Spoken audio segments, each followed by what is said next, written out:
मथुरा में सिखों के 10वें गुरु श्री गुरु गोविंद सिंह जी के प्रकाश पर्व के उपलक्ष्य में आज 11 जनवरी को भव्य नगर कीर्तन निकाला जाएगा।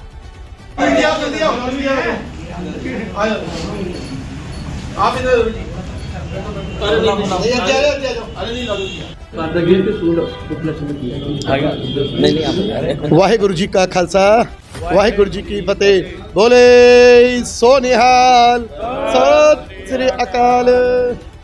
गुरु रूप प्यारी साध संगत जी, वाहिगुरु जी का खालसा वाहिगुरु जी की फतेह।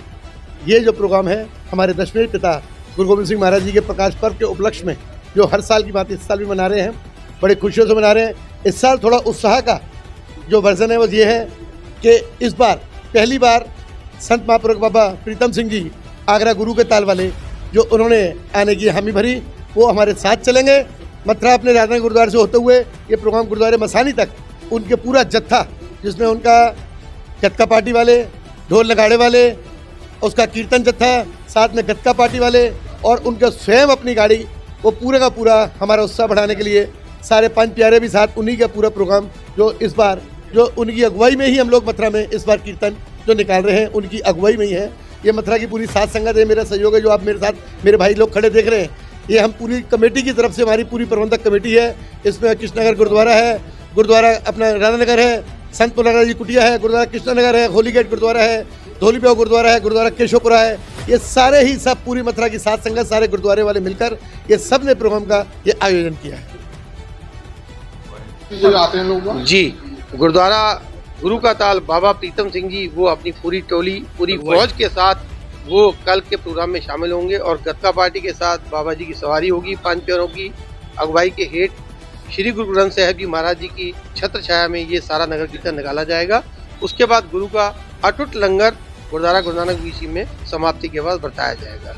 वाहिगुरु जी का खालसा वाहिगुरु जी की फतेह। औरैया के सदर कोतवाली क्षेत्र में उस वक्त सनसनी फैल गई जब दिबियापुर रोड पर बाइक सवार एक युवक को अज्ञात बदमाशों ने गोली मार दी। दिनांक 10/1/2026 को कंट्रोल रूम 112 पर गोपाल नामक व्यक्ति द्वारा सूचना दी गई कि वह और उसके मित्र आशुतोष गाड़ी की सर्विस कराकर अपने घर करमपुर जा रहे थे। दिबियापुर नहर मोड़ बम्बा पर दो अज्ञात व्यक्तियों द्वारा उनको रोककर गाली गलौज करते हुए गोली मारी गई। आशुतोष के कमर के नीचे गोली लगी। इस सूचना पर तत्काल पुलिस मौके पर आई और मजरूब को चिकित्सालय ले गई, जहां डॉक्टरों द्वारा उसे खतरे से बाहर बताते हुए सामान्य स्थिति बताई गई उसकी। आशुतोष से पूछने पर उसके द्वारा बताया गया कि दो व्यक्तियों ने इस घटना को कारित किया है। उस संबंध में पुलिस अधीक्षक महोदय द्वारा 3 टीमों का गठन किया गया है। शीघ्र अभियुक्तों की गिरफ्तारी की जाएगी। आशुतोष से तहरीर प्राप्त कर उचित धारा में अभियोग पंजीकृत किया जा रहा है। मौके पर शांति है, अन्य विधिक कार्रवाई प्रचलित है। गाड़ी यहाँ गाड़ी से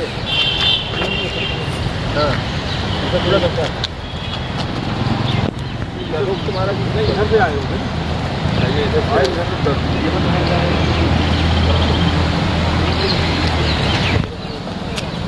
जाना, उधर से ही बता रहे हैं, ट्रैफिक वजह से इधर चले गए।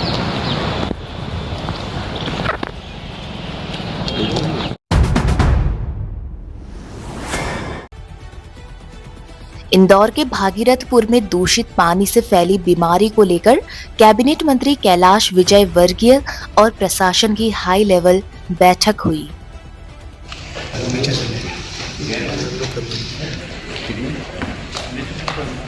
कुल 105 है।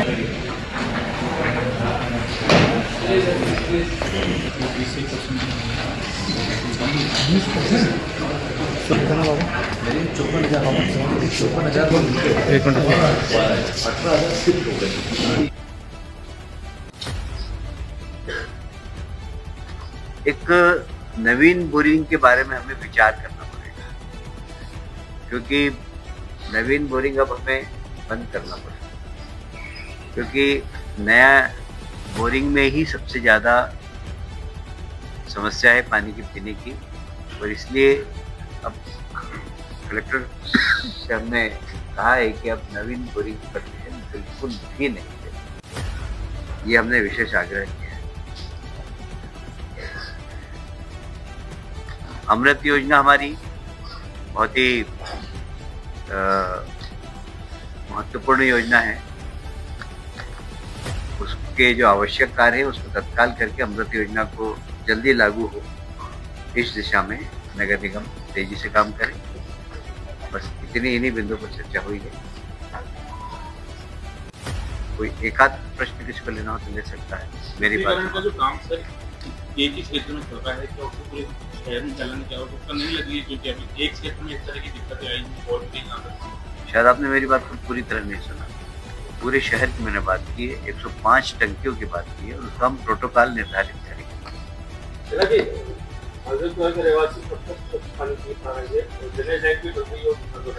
मैंने बताया थी कि 30% को तो नर्मदा का पानी मिल जाएगा, शेष को हम पानी का टैंकर दे रहे हैं।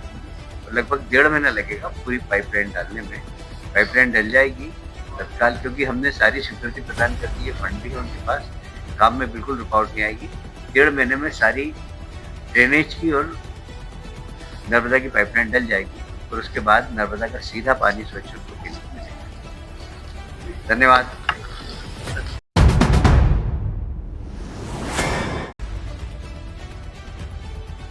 इंदौर के ओरिएंटल विश्वविद्यालय में छात्रों और अभिभावकों ने प्रबंधन के खिलाफ मोर्चा खोल दिया है।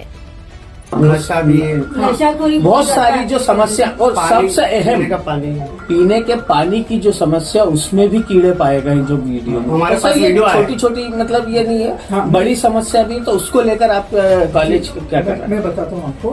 इसका पहले ये सुन लीजिए कि मैं खुद इस कैंपस में रहता हूँ। ओके, तो मेरे लिए कोई विशेष ऐसा अतिथि गृह या विशेष ऐसी कुछ बनाया नहीं गया है। जो सारे बच्चे खाते हैं वही मैं खुद हर दिन खाता हूँ। तो यदि ऐसा कोई मुझे बताता है कि खाने में कीड़ा वीड़ा आ गया, तो मुझे चिंता खुद की होने लगती है। दूसरों के पहले मुझे अपनी चिंता होने लगती है कि ऐसी फैकल्टी के लिए तो विशेष रूप से यहाँ फैसिलिटी है सर। हमने देखा है, हमने देखा है सर। हम झूठ थोड़ी बोल रहे हैं, हम पत्रकार है। मीडिया फैकल्टी की और बच्चों की दोनों में अंतर है सर।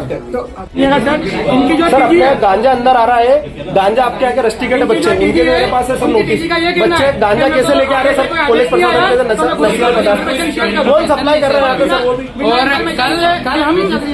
कल एचओडी के पास गए हैं हम बोलने के लिए। एचओडी मैम को बोला, डोली मैम ये पानी पीते हैं ना, इनके लिए आरओ लगे हुए हैं। आरओ, और जब बच्चा यहाँ पे एडमिशन लेना आता है तो उसको सब भेला भूसला के पानी की बोतल देते हैं आरओ की, उसके साथ चाय देते हैं। और जब ये सब सारी प्रक्रिया हो जाती है उसके बाद बच्चे को भूल जाते हैं। बच्चे को लगातार फाइन के नाम पे, फीस वसूली के नाम पे, फीस के ऊपर फाइन के ऊपर फाइन, डबल कोई फीस से कहीं डबल कोई इनसे पास कोई गाइडलाइन है कि अगर ये डबल फीस ले रहे बच्चे से, जितनी 3,000 रुपए इनकी एग्जाम फीस है उससे ज्यादा 6,000 रुपए उससे वसूलने का इनके पास कौन सा नियम है? बता देंगे क्या कॉलेज प्रशासन हमको?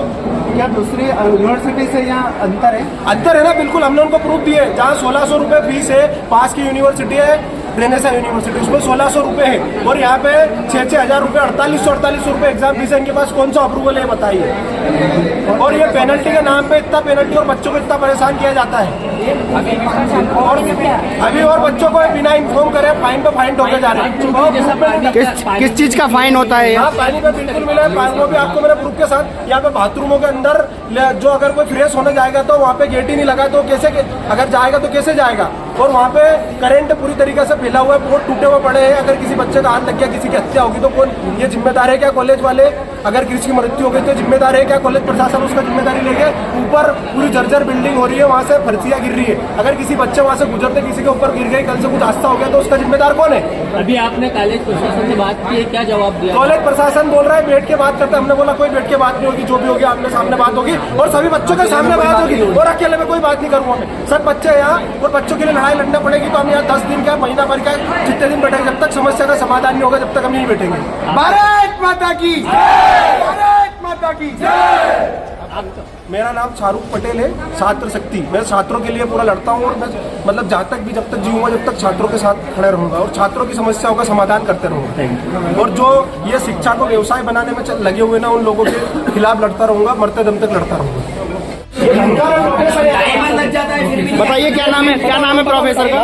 मेरे को अभी डीन सर ने, क्या नाम है? इंजीनियरिंग डिपार्टमेंट के डीन है सर, यही बैठे थे। क्या नाम है उनका? नाम बताइए। इतना पता नहीं, मैं फर्स्ट सेमेस्टर बोल रहे हैं। क्या बोला आपको? मेरे को बोल रहे कि आप कहीं नेता नगरी करोगे क्या? ऐसा क्यों बोला है? बस मेरे खड़े हुए थे आप इसलिए यहाँ पे? हाँ, मैं खड़ा हो गया था तो मैंने वहाँ बोला कि मेरे पापा इतना वो नहीं है कि 500 रुपए किस चीज की पेनल्टी भर देंगे। पेनल्टी कितनी चार्जेस कर रहे हैं भैया? 500 रुपए, 250 रुपए भरना है और 500 रुपए, हाँ, और लग गई है। बताओ। इन्फॉर्म नहीं किया, इन्फॉर्म करते कि सर हम आपको इन्फॉर्म तो करो। 1975 रुपए कौन डिमांडमेंट किस सर?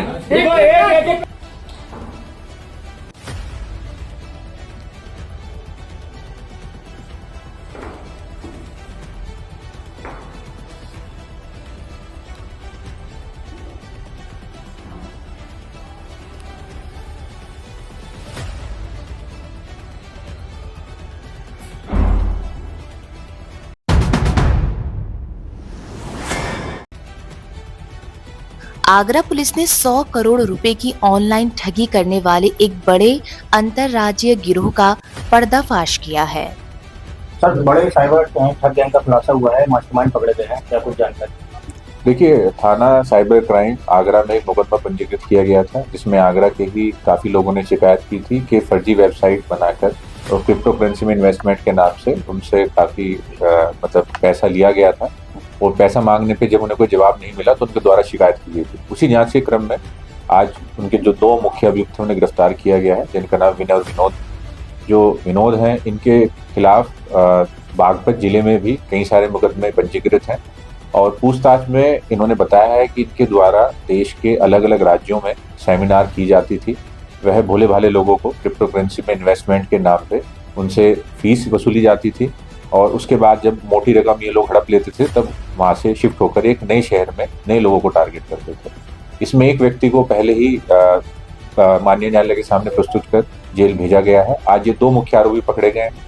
इनके द्वारा बताया गया कि 2018-19 में इनके द्वारा एक प्लान बनाया गया था कि क्रिप्टो करेंसी का इस्तेमाल कर लालच देकर लोगों के साथ धोखाधड़ी की जा सकती है और उसके बाद इन्होंने हजारों लोगों को इस तरह से उनके साथ में धोखाधड़ी की है।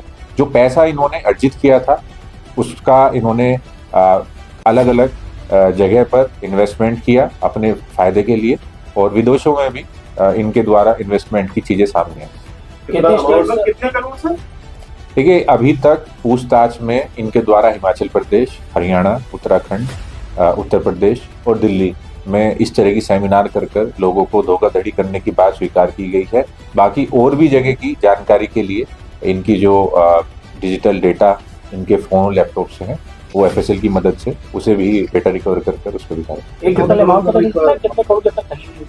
देखिए, चूंकि प्रकरण काफी पुराना है, अभी डिजिटल ट्रांजैक्शन इनका देखा जा रहा है कि कितना पैसा लिया गया और ये लोगों से कैश में ही पैसा लेते थे।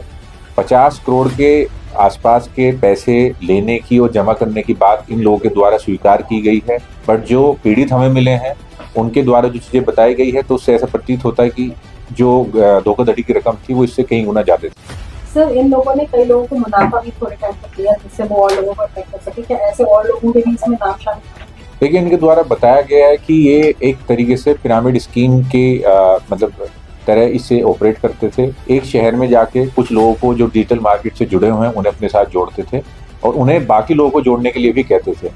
जो सबसे पहले जुड़े हुए व्यक्ति उन्हें कुछ मुनाफा देते थे जिससे कि बाकी लोग भी आकर्षित होकर उनके बहकावे में आकर इन्वेस्टमेंट कर सके। तो ऐसे भी कुछ लोग बताया है इनके द्वारा कि आगरा के भी कुछ लोगों को इनके द्वारा मुनाफा दिया गया था, जिन्होंने बाद में दूसरे लोगों को भी बहकाया और उन्हें भी लालच देकर अपने साथ जोड़ा और उनकी जो मेहनत की कमाई थी उसे इस तरीके से धोखाधड़ी कर हड़प दी। फतेहपुर पुलिस ने जनता का भरोसा जीतते हुए एक बड़ी उपलब्धि हासिल की है। पुलिस अधीक्षक अनूप कुमार सिंह के निर्देशन में सर्विलांस सेल ने विभिन्न कंपनियों के 134 गुमशुदा मोबाइल फोन बरामद किए हैं, जिनकी अनुमानित कीमत 42 लाख रुपए से अधिक है।